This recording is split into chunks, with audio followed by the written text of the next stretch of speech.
Welcome to the Daily Vibecasting. Today, we are looking at a world where autonomous towers have solved the labor crisis at the border, a Tesla selling for the price of a used Honda is considered a win, and a grandmother just outlasted the entire bond market in a plank position. It's Monday, January 19th, 2026. The systems are efficient, the weather is catastrophic, and the memes are referencing 19th century philosophy. Let's get into it. We have to start with the lead story because it touches on something, we discuss here constantly, the removal of the human element from critical infrastructure. There's a video circulating from Ian Miles Cheong featuring Palmer Luckey, the founder of Anduril. Right. And for anyone not tracking the defense sector, Anduril is basically the company trying to turn the Pentagon into a Silicon Valley startup. Luckey, he's the guy who built Oculus, sold it to Facebook for billions, and then pivoted to building what are effectively autonomous defense systems. He saw an opportunity. A huge one. He basically looked at the defense industry and said, why are you building hardware like it's 1980? So in this clip, he's showcasing what he calls a sentry tower. It looks like something from a dystopian graphic novel, this lonely, sleek tower out in the desert.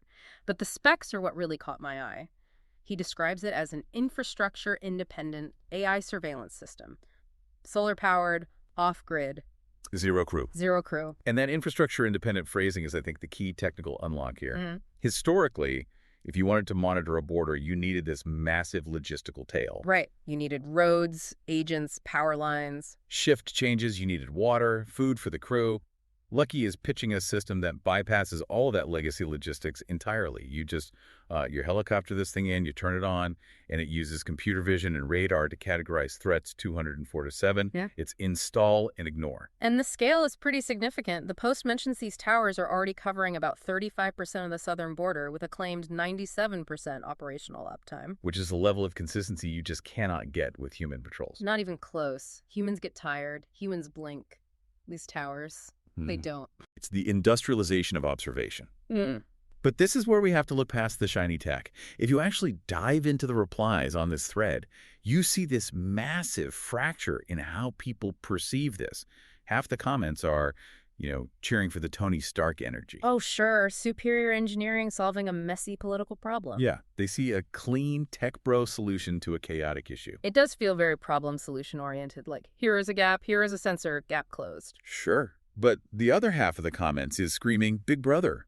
And they're hitting on a crucial point about second-order effects.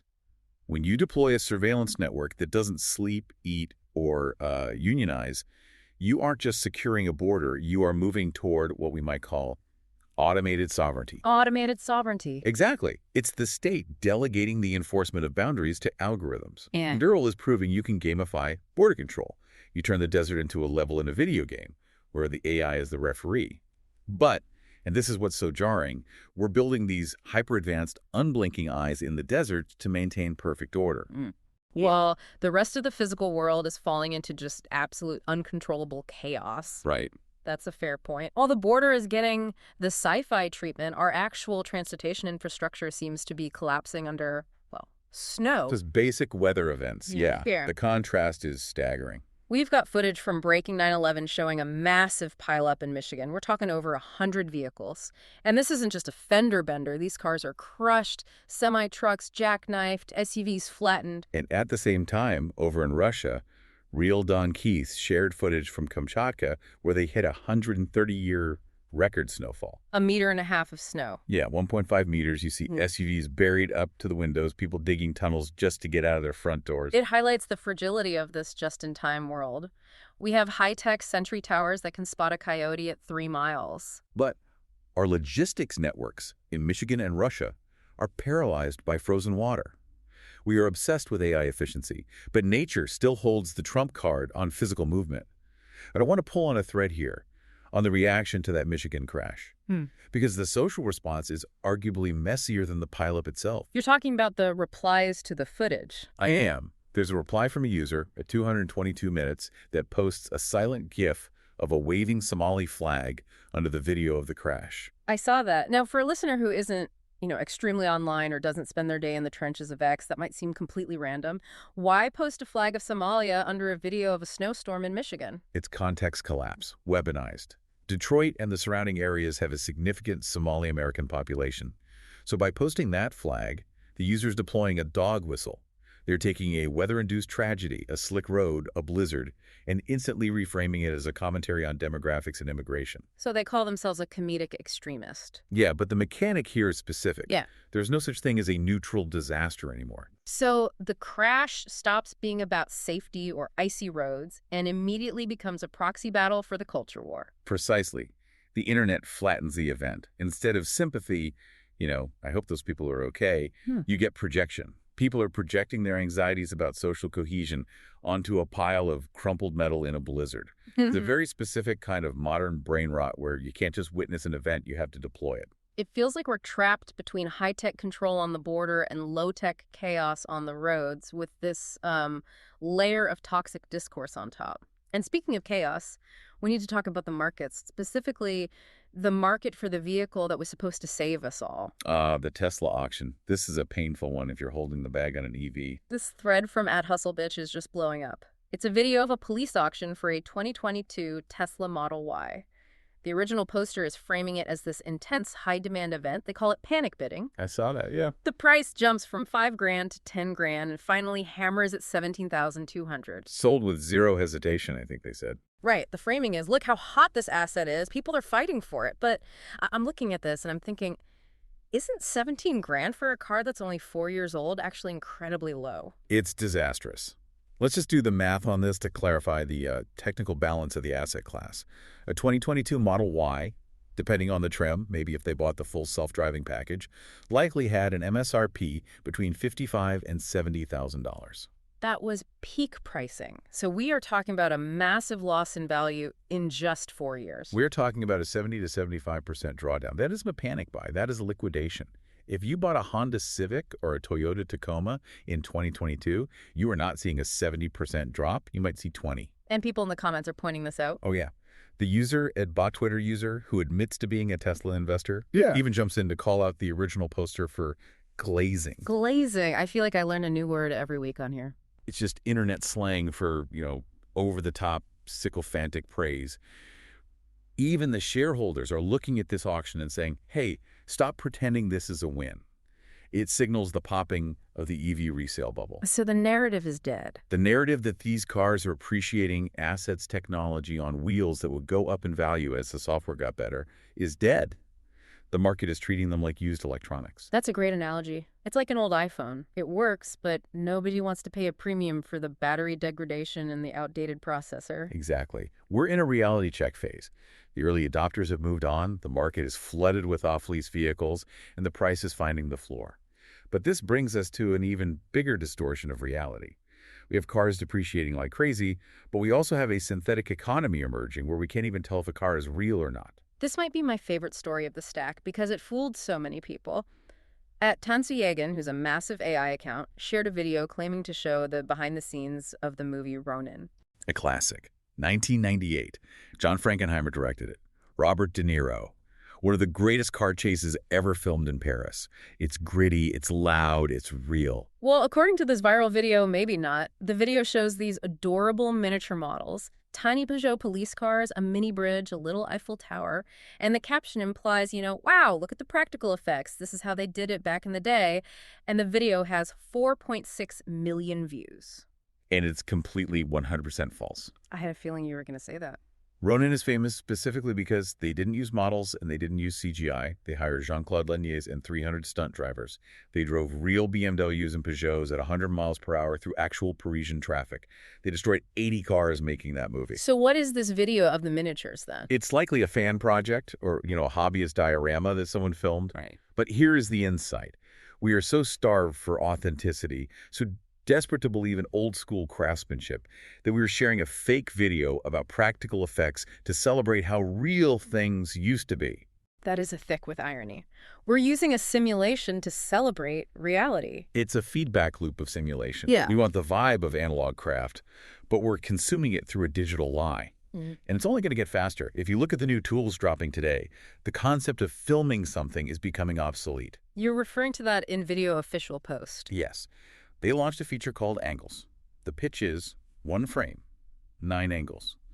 You give the AI a single static image, say a gorilla floating in clouds, and it generates a consistent 3D spatial understanding of that scene. You can suddenly place the camera to the left, the right, close up, wide.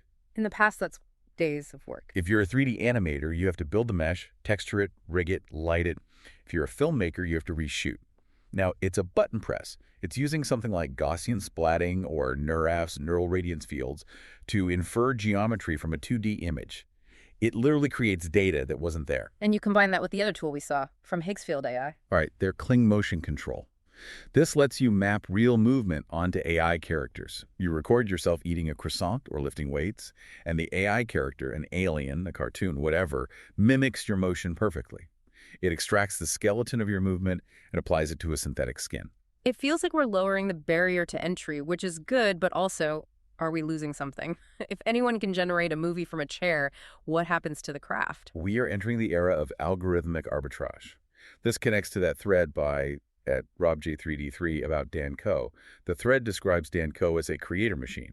He uses a tool called SuperX to reverse engineer viral posts. He finds the patterns, validates the hooks, and just spins out content. So he isn't sitting under a tree waiting for inspiration. He's just processing data. He turns 1 hour of research into weeks of material. When you combine that mindset with tools like Invideo and Kling, culture becomes reference-based. You don't create, you recycle.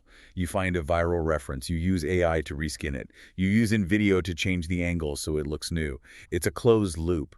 We are recycling the same cultural debris over and over again, just at higher resolution. The human is just the editor. The human is the prompt engineer. The human is the quality assurance manager for the algorithm's output.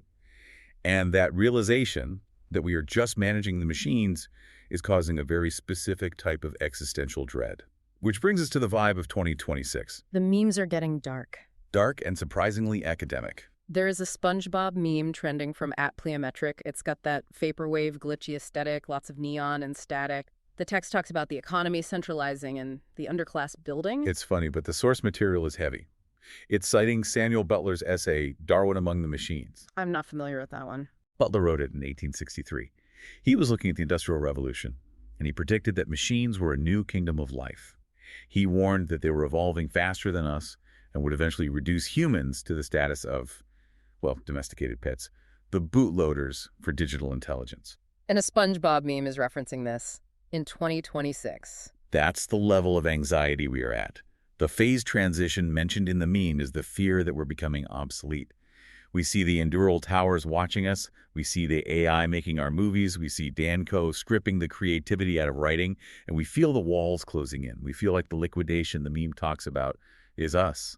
So how do we cope? If the machines are taking the jobs and the border, where do we go? We retreat to where we still have agency. Video games. But not happy games. We're playing survival games. We saw that post from @Pirate Nation about StarRupture selling 500,000 copies in early access. And it's a game where you build a base on a hostile planet that is constantly trying to destroy you.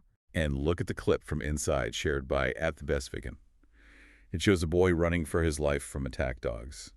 Caption, when you want to relieve your stress. That seems contradictory. Why is running from digital attack dogs relaxing? Because the threat is solvable.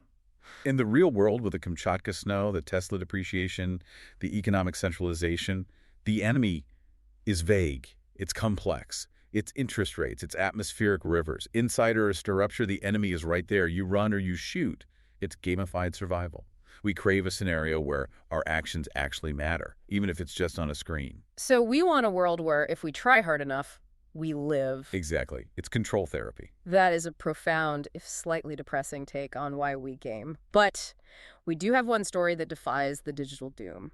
A genuine win for biology. A necessary palate cleanser. We need this one. Guinness World Records confirmed that Donna Jean Wild held a plank for 4 hours and 30 minutes. 4.5 hours. My lower back hurts just saying that number. Yeah. I can't even watch a movie for 4 hours without getting up. And here's the context that makes it land. She's a 58-year-old grandmother. She did it at the high school where she used to be a vice principal, with her 12 grandkids watching. This is a moment of non-synthetic awe. You cannot use AI to generate the pain tolerance required to hold a plank for 4 hours. You cannot prompt your way through a lactic acid buildup. There's no shortcut for that. It's sheer grit. It's neural adaptation and just plain stubbornness. In a world of fake Ronin miniatures and algorithmic content slop, Seeing a grandmother physically endure that kind of strain is grounding. It reminds us that biology still has capabilities that silicon can't mimic. The machine can calculate pi to a trillion digits, but it can't feel the burn of a 4-hour plank and decide to keep going anyway. I love that. The ultimate resistance is just refusing to drop. So if you look at the board today, we have the surveillance towers, the fake videos, the plummeting Tesla values, and the planking grandma. What's the signal here? I think the Ronin fake-out is the leading indicator. As the cost of generating convincing fake video hits zero, trust is going to evaporate. We are going to stop believing our eyes. My prediction, we are about to see a massive spike in value for provably analog media. Provably analog, so proof of life. Exactly. We will see a verified human tag become a premium status symbol.